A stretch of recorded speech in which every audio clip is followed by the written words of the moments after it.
और एक बार फिर से आप सभी का स्वागत है। खबरों में आगे बढ़ते हैं। बड़ी खबर आपको इस वक्त इजराइल और ईरान युद्ध से बता दे। तेल अवीव में ईरानी मिसाइल अटैक नाकाम हो गया है। तेल अवीव में से ईरान ने मिसाइल दागी। यूएस दूतावास पर ईरान मिसाइल गिरी है।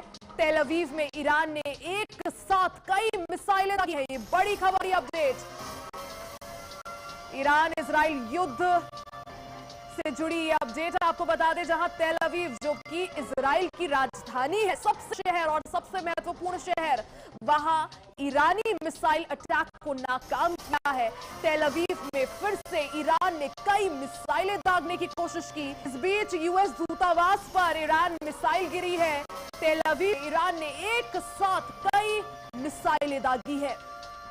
ईरान इजराइल के बीच युद्ध का आज 7वां दिन, 28 फरवरी को यह युद्ध शुरू हुआ था और आज इस युद्ध का 7वां दिन है। इस बीच ईरान के ताबड़तोड़ वार इजराइल की राजधानी तेल अवीव में जारी है। हालांकि कई मिसाइल अटैक्स को नाकाम किया गया है। मिडिल ईस्ट जंग पर दुनिया भर के देशों की निगाहें हैं। 7वें दिन भी ये लड़ाई शांत होती नजर नहीं आ रही है। अमेरिका इजराइल बनाम ईरान की जंग लगातार बढ़ती जा रही है। मिसाइलें, ड्रोन से एक दूसरे को जमकर नुकसान पहुंचाया जा रहा है।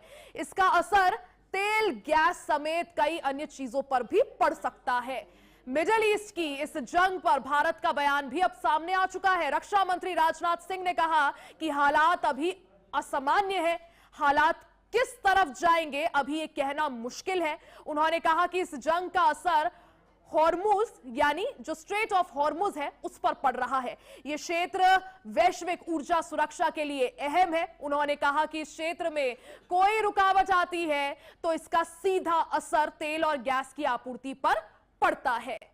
तो भारत की तरफ से भी अब ऑफिशियल स्टेटमेंट सामने आ गया है। भारत के रक्षा मंत्री राजनाथ सिंह ने कहा कि अभी हालात असामान्य है। ये जंग किस आगे बढ़ेगी अभी ये कहना मुमकिन नहीं है। साथ ही रक्षा मंत्री राजनाथ ने यह भी कहा कि जिस तरह से इस जंग की वजह से स्ट्रेट ऑफ हॉर्मुज पर दबाव पड़ रहा है, प्रेशर पड़ रहा है, इस वजह से तेल और गैस के दाम बढ़ सकते हैं।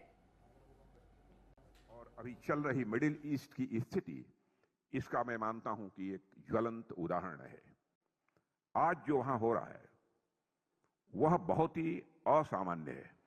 आगे चलकर मिडिल ईस्ट में या हमारे पड़ोस में परिस्थितियां किस दिशा में जाएंगी, इस पर अभी कोई कॉन्क्रीट प्रेडिक्शन करना कठिन है। यदि हम स्ट्रेट ऑफ हॉर्मुज या पूरे पर्शियन गल्फ क्षेत्र को देखें तो यह विश्व की एनर्जी सिक्योरिटी का एक अत्यंत महत्वपूर्ण क्षेत्र है। जब इस क्षेत्र में डिस्टरबेंस या डिसरप्शन होता है तो उसका सीधा असर ऑयल और गैस की सप्लाई पर पड़ता है। यही नहीं, आज हम सप्लाई चेन डिसरप्शन केवल ऊर्जा क्षेत्र में ही नहीं बल्कि अन्य क्षेत्रों में भी देख रहे हैं। इन अनसर्टेनिटीज का सीधा प्रभाव इकोनॉमी और ग्लोबल ट्रेड पर पड़ता है।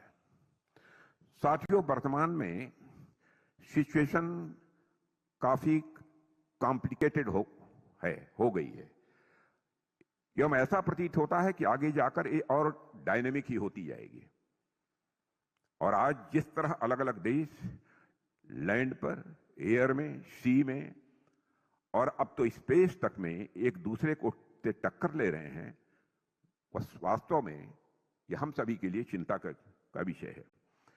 यह एक एब नॉर्मल सिचुएशन है, मैं ऐसा मानता हूं।